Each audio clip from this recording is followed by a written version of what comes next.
चांद कहाँ से आया?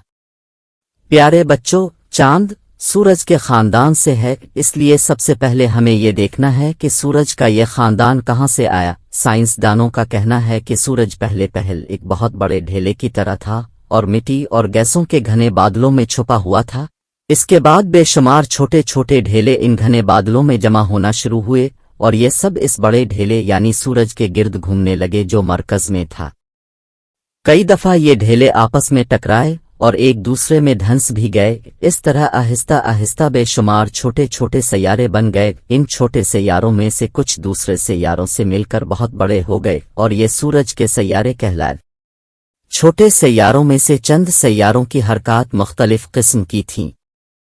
इनमें से एक सैयारा जमीन के करीब आ गया और जमीन की कशिश ने इसे अपने काबू में कर लिया। इसी सैयारे को हम चांद कहते हैं। ये जमीन के गिर्द घूमता है और जमीन इसे अपने साथ लेकर सूरज के गिर्द घूमती है। दूसरे बहुत से छोटे सैयारों को भी बड़े सैयारों ने काबू में कर लिया और वो भी उन चांद बन गए। मसलन मरीख के 2 चांद हैं और मुश्तरी के 12। चांद हमेशा गोल क्यों नहीं दिखाई देता? बाज दफा चांद आसमान में गोल और पूरा नजर आता है, लेकिन 2 हफ्ते के बाद वो हिलाल हो जाता है और फिर 2 हफ्तों के बाद पूरा नजर आने लगता है।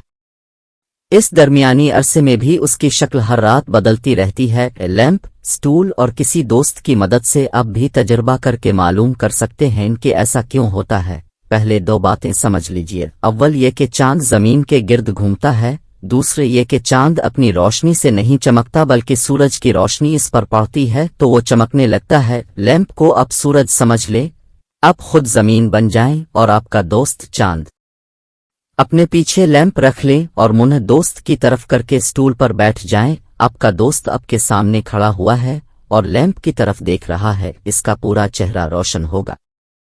अब आप अपने दोस्त से कहें कि वो अपने दाएं हाथ की तरफ दायरे की सूरत में आहिस्ता आहिस्ता चले। इसका चेहरा आप ही की तरफ रहना चाहिए। अब भी साथ साथ मुड़ते जाइए ताकि आप इसे देख सकें। जब वो दायरे के 1/4 हिस्से में पहुंचे लगा तो उसके दाएं रुखसार पर लैंप की रोशनी पड़ेगी और बायां रुखसार साए में होगा।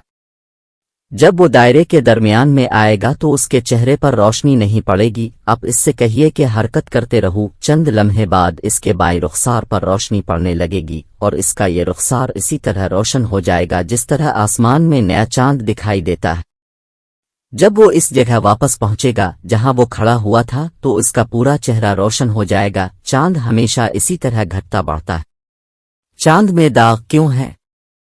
चांद पर धब्बे धब्बे से नजर आते हैं। गौर से देखने पर ऐसा मालूम होता है जैसे ये किसी इंसान का मुंह, नाक और आंखें हों। पुराने जमाने के साइंसदानों का ख्याल था कि ये धब्बे समंदर हैं, लेकिन अब साइंसदान कहते हैं कि ये काले धब्बे असल में लंबे चौड़े मैदान हैं। सबसे वसी मैदान 600 मील रकबे में फैला हुआ है। चांद का हाला क्या है? बाज वक्त चांद के गिर्द रोशनी का एक बड़ा सा हल्का देखने में आता है। जब ये चीज दिखाई दे तो अब समझ लें कि एक हल्का सा बादल जो छोटे छोटे साफ शफाफ बर्फ के रेजों से बनता हुआ में तीर रहा। जब चांद की कुछ शुआएं बर्फ के इन शफाफ रेजों के दरमियान में से गुजर कर सीधी आपकी आंखों तक पहुंचती हैं तो आपको चांद दिखाई देता है। लेकिन जब दूसरी शुआएं उन रेजों से टकराती हैं तो सीधी जाने के बजाय खम खा जाती हैं और जब आपकी आंखों तक पहुंचती हैं तो ऐसा मालूम होता है जैसे किसी ऐसे हल्के से निकल रही है जो चांद से बहुत बड़ा है। इसी हल्के को हाला कहते हैं। ऐसा एक हल्का बाज वक्त सूरज के गिर्द भी नजर आता है और उसकी भी यही वजह होती है।